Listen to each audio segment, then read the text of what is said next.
Hello everyone, welcome to my channel. Today I'm making gluten-free Easter bun. For this recipe I'm using raisins, mixed meal, grape juice, oats flour, sugar, baking soda, vinegar, baking powder, ripe breadfruit puree, cinnamon powder, maple syrup, vegetable oil and a pinch of salt.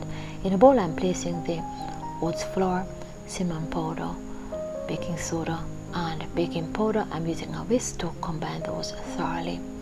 To the grape juice I'm adding the maple syrup, vegetable oil, vinegar and brown sugar. Stir until the sugar dissolves. Now prepare the fruits.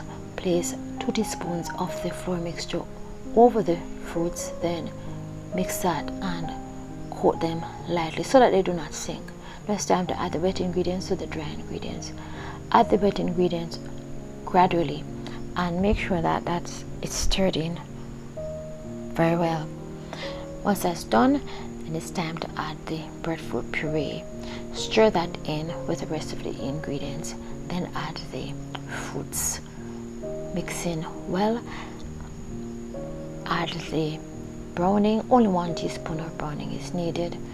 Stir that in and then check the batter to look at the consistency. Oh, I forgot the salt. Add the salt at this point, but it should have been added with the rest of the dry ingredients.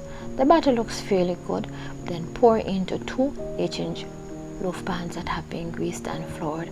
Tap to get rid of the excess bubbles. Then place mixed peel on top of those and place them in a preheated oven at 325 degrees Fahrenheit for 45 minutes. Once that's done, then use a toothpick test to make sure that it's cooked and then slice your bun. It's fairly moist, but if you'd like to have a bun that has more moisture, then you can add half cup of grape juice.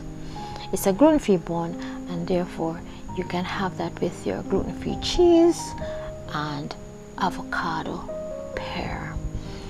This video is dedicated to Beryl Alexander Baillie. It was created by her daughter, Dr. Baillie. Thanks for watching and do not forget to subscribe, hit the notification bell, like, comment and share.